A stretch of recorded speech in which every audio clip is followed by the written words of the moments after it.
We have Tommy Emmanuel is here tonight. Now, Tommy, we should have a nice hand for Tommy tonight. He's friends too, and it was great to see him tonight in all his glory. You know, we started a conversation in the dressing room, and we got deep into it. You know, and then it was like 8:15, and he was supposed to be on at 8, and people came down the passageway and put their head in the door and said, "Is Les ever going to come to the stage? Because he's been announced." And we were just sitting there talking in this deep conversation. You know.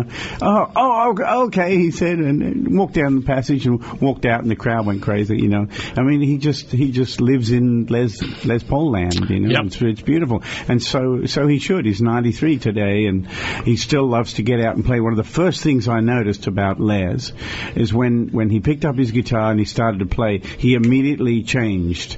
You know what I mean? He starts feeling the groove, and then he's like hitting every note like it was the last time he was going to hit it. It was beautiful. Well, see, watch. you'd know that. You'd know that. It was beautiful to watch. Now, I noticed that you had a Gibson last night. I played a Gibson Kalamazoo, which is from 1934. I played that for some of the songs. I have my trusty Australian guitar with me tonight. Here it is. You going to play for us? Sure. What would you like to hear? Anything you want, but I know you love Chet Atkins, too. And Les did a couple albums with Chet Atkins. I did. Let me play you a little piece that Chet and I recorded called Borsellino. Oh, Emmanuel, you're so great. Borsellino. You're so great. You know, James Gavin here is a music critic. He is, and he's wonderful. He didn't know you were going to be here, and I didn't know either. You know, last night you and I talked. But you got to be impressed with this guy. Oh, yeah. You got to. Have you ever seen him work before? This is the first time. I mean, I know, and once you get it, it's over. It's over. I mean, then you're going to start following him around, you know. All right, so, and he's in Philadelphia tomorrow. You got something more than Tuesday night. Tomorrow night and the next night, Tuesday and Wednesday at Phoenixville at the Colonial Theater. I've been there. I've been to. Yeah, there's 3 people there. Well, there's always a few hundred. No, you know, Phoenixville is you know, you're not going to believe what's the home of. They invented that cushioned toilet seat in Phoenixville. You know, the mushy tushy thing. Mushy tushy. Yeah. So that's from Phoenixville. Not the farting pillow, is it? No. That's another thing. That's what do they call that? Whoopee cushion. Yeah. Thank you for the more polite word. Yeah, that's better. We'll be right back with the Joey Reynolds Show live from New York. Yes, exactly. All right, so James Gavin is here. I want to talk to Jim for a minute now. Jim is here, and David Kaufman, who's got the Doris Day collection. He's the author of the new Doris Day bio, The Untold Story of the Girl Next Door, which we'll get to in a bit. But, you know, as long as I wanted to have respect for Tommy because he's got a gig tomorrow, and he's got to go to bed early, and he got lost coming here tonight. And he's got it's way past early, Joe. Yeah, it's way past. and also he's friends with a couple of people we know, like Les Paul, for instance, tonight. He jammed with him a bit, if you just joined us. And the hosts of the show at WGN in Chicago, Steve and Johnny. Yeah, and they're a husband and wife team. And I love what your manager said. She is your manager, right? Yeah. I love what she said. She said, you know, when you were on the air with them, it's one thing. When you go out to dinner with them, it's the same thing. That's right. Or was that you that said that? They're wonderful. It's the same thing, right? Yeah, they finish each other's sentences. Very, very wonderful people. People in love really do that, you know. That's what I heard. Yeah, that's what I heard. Now, James, let's talk for a minute. I want you to do a little interview thing because, you know, you're sitting in a room. We didn't know this was going to happen. I'm grabbing you. You're a great writer. You got great books out. The Chet Baker book is sensational. Thank you, Joe. Just to give you a little bit of a shout out here, but I want to drag you into this for a minute because, you know, it's not always the host that has to sound like he knows everything because, you know, I don't know that much, but I want to bring you in a little bit. Now you're meeting Tommy Emmanuel for the first time. All right. Now I want to set this up, and then I want you to get in on this for a minute, okay? Please. Yes, please. All right. Tommy, about a year ago or so, Walt Pinto, my friend from Hartford. I used to work with him in Hartford at WDRC, which we're also on their station right now, incidentally. Yeah. He brought me. I brought him to see Les Paul. Last birthday, 92. And every year, Les gets a year older, we're told. Mm-hmm. So, you know, he said to me last year, I got this guy. Have you ever seen Tommy Emmanuel? And I said, No, is that like a Christmas thing? You know, and I'm figuring some joke here. So he sends me this DVD, and I'm watching this guy, and he's on stage, and I'm saying, whoa. I mean, he's all over the place, and his hands are moving faster than lightning, and he's highly energized and pleasant and fun and entertaining, and I couldn't take the thing off. I'm watching this DVD, and I just couldn't stop watching, and I had some place to go. And I said, so someone called me. I said, hold on, I finished what I'm doing. So I called Walt, and I said, Walt, this is an unbelievable guy. Who is this guy? And he says, well, you know, that's Tommy Emmanuel. He's from Australia. And I said, does anybody know about him? Is this like a secret? And he says, no. He says, you know, he's pretty famous and this and that. He comes to New York once in a while. So he said, next time you come, we'll go see him. So we did. We went last night. And you know, then there's a collection of DVDs. There's the $40 one, which I got last night. You know, the 2-hour show. But you know, he's appearing all over, and I'm mesmerized by him because he's one of those guys that is entertaining. Like Les is also great, but Les is wonderful, but he's different. You know, it's a different experience, is what I mean to say. You know, I mean, we're in a world where you got to find just one, but there's different experiences. Now, that's the Tommy Emmanuel experience I had. Now, you walk in a room, you see him play like this. What are you thinking right off the top of your head? It's so mysterious how anyone can do that, how their fingers can move so fast and do so many things at the same time. When you picked up a guitar for the first time, what did it sound like? It sounded like this.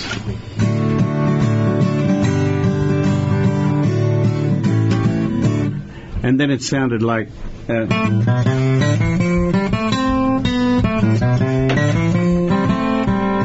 then it sounded like...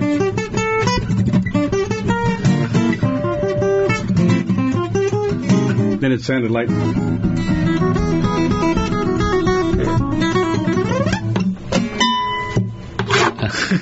and it's slowly been downhill from there. Isn't that great?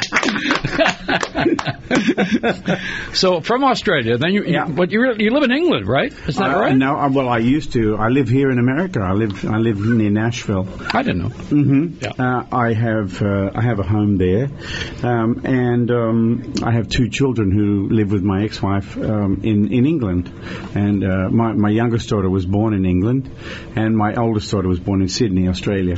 So I have brothers and sisters and aunties and uncles and what do you call them? Nephews and nieces. I'm an uncle down in Australia, but I have a lot of friends here, and I've made my home here in the United States. This is a great place to be.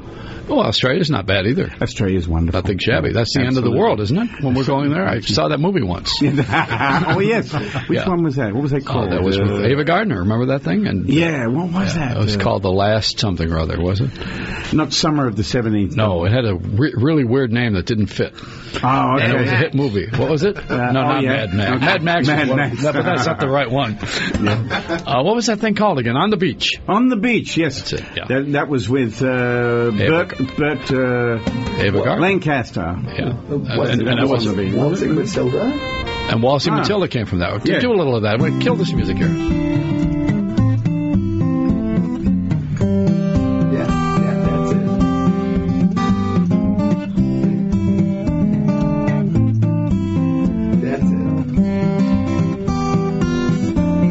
Tommy Emmanuel. We'll be right back on the Joy Reynolds Show from New York. Tommy Emmanuel here, who's got some sort of a disease, you know. Noodling. Yeah, you're playing a lot of rock and roll on this station. It's all noodling. Funk, yeah, we are when you're here. So, Tommy, you did something last night that I want to present here a little bit. What's the name of that place where you were with the It was called the Highland. Very interesting place. Highland Ballroom. Highland, yeah, on 16th Street in New York City. Yeah. And they have good food. Good food. There was some chef, a famous chef, did the menu, and it was kind of interesting. I just want to give them a nice plug because they were good on you. Gracious. And you had a great crowd. They were wonderful people. Everybody loves you and won't let you off, and you did some psychedelic stuff. And I did? I don't mean acid. No. But you played. I did a bit of everything last night, didn't I? Yeah, but you know, I wanted to highlight something that I picked up. There was a little, you know, you're everybody and you're your own person, so it makes you wonderful. Thank you. There's something that was real quick, and I want to point it out. It's just for my own little jock itch, you know. Yeah. And it was Mason Williams. Uh-huh. There was a Mason Williams. Classical gas.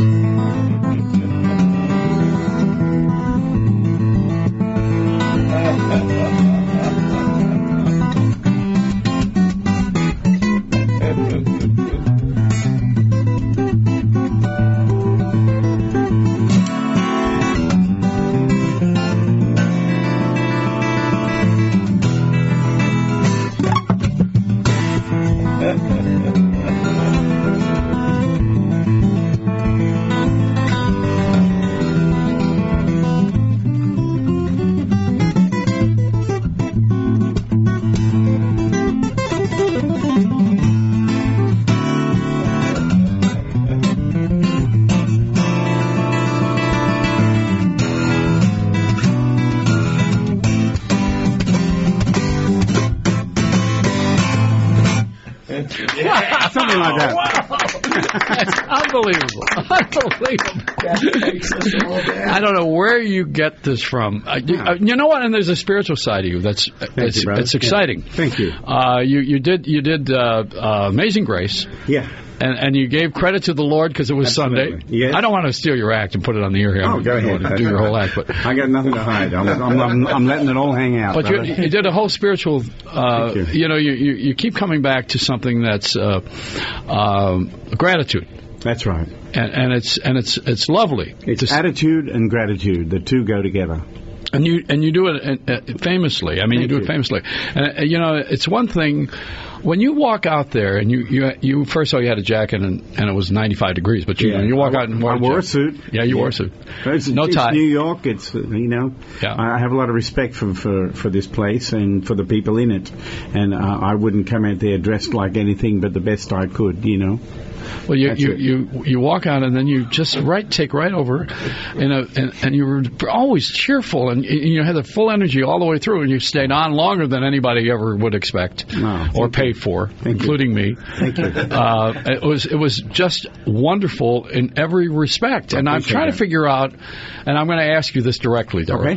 Do you do this all the time? Do you do this? Are you always this way wherever you are? I'm always like that. Yeah. Where do you get your energy from to do this? Well, I sleep a little bit. I've just always been like that. I can't quite explain. I'm in the happiness business. I play music and people get happy, and that's my reason for being out there. Something happens to people. I know it's not me. I'm just the vehicle. I'm just the vessel. But I'm just trying to do the best job I can while I'm here. Because when I play, something good happens to you. And that's my reason for doing it. I don't need anything else. What else would I need? I got charged. I don't mean my card. No, I know what you mean. Yeah. And then when you plugged in twice. There you go. Did you like that? Yeah, I loved it. The reason I brought that up is because there are people who watch so carefully every little detail of what I do, and they try to analyze everything, and then they all talk about it on this forum group, And I thought, wow, what I'll do is also, the other thing is, I carry very little equipment around, right? Little tiny amplifier and a little rack with a reverb and a tuner in it. That's it, right? So what I do is, when I come to a place where I'm playing, I try to find some big boxes, big speakers and things, and put them around, and people think I'm playing through all this equipment, and it's just a little thing, and it just gets them going, just to throw a little bone in there, and just to give them something to talk about. But I had a new electronic system put in one of my guitars, and so I said, look at this, not only one cable, but two, spare no expense. So you're electric and acoustic. You go back and forth. Yes, absolutely. And that little invention from the Italian guy. You had that little wand, the little thing inside here. Yeah. But you hear that sound there? Yeah. That's my fingers on the face of my guitar. I have a microphone inside it, but I'm right close to this mic, so I can play like a brush part and then a bass part. Then I can sing over the top of it like this. Roll on, buddy. Don't you roll so slow. How can I roll when the wheels won't go? No, I'm sorry, I couldn't stop. But there you go. But he wants to stop Guitar Boogie Shuffle. You did that, too. Yes, I did. But you gave the guy credit. You didn't give it to Virtues. The Virtues had the hit record with it. But it was Arthur Smith. Yeah. He had the original. 1920-something, was it? No, it was 1958, I think it was. Was it? Yeah. Yeah, and it sounded like this.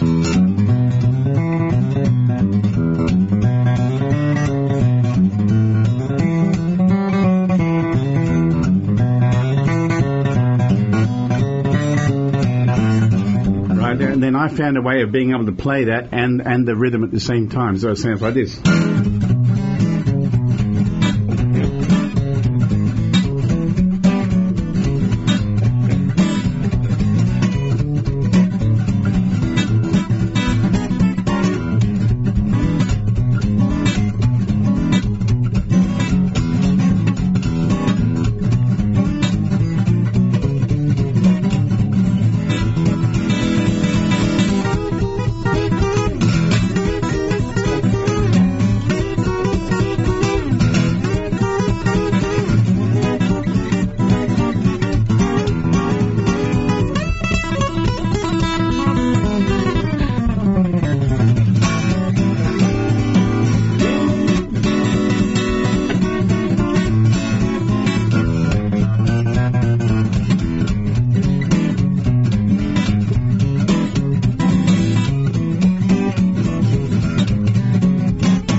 Tommy Emmanuel live. What a treat. What a treat. Thank you, brother. Thank you so much. Have you been on the Grand Ole Opry? Yeah, I've been on there a few times. Yeah, they must love you there. I really love going there, too. How about Garrison Keillor? You done that one? Yes, I have. NPR, they take you on that one, too? Yeah. I mean, you've done all the shows except this one. This is the last bastion. We need it. Everything, all the dominoes are going to fall now. I'll be on Jay Leno before you know it. Have you done that? No, I haven't. done that yet. It's hard for a guy like me to get on shows like that. Yeah, because you're entertaining. Well, exactly. Yeah, God you don't want to forbid. make the front guy look good. You sure don't. No. So you come from Australia, and you always had this gift. Yeah. And it got better and better and better and different. I'm still working on it. It's a work in progress, like all of us. And people kept noticing you more and more, and now you were able to find a marketplace here. And online, 2 million hits on something. What was that? Yeah, that's on YouTube. Yeah. 2 million hits. Is that true, or did I hear that wrong? That's like double platinum. Well, you got 2 million hits on people downloading your material or what is it? No. What I mean, it's 2 million people looking at the video of me playing that song. What song? It's called Angelina, which is named after my daughter. Shall I play a little bit of it for you? Yes. Yeah. It's got a vocal part too. He has a vocal. How did you know about that? Because I saw you last night. I pay attention. You know everything. I know nothing. I only know what I saw. As they say in Germany, ich weiß alles. I know everything. So here's Angelina. There we are. Gorgeous. Now I know we got in such a great performance. I feel I have to pay you. As long as you're paying. I don't have enough money to pay you. I can't afford you. That's okay. You don't need to afford me.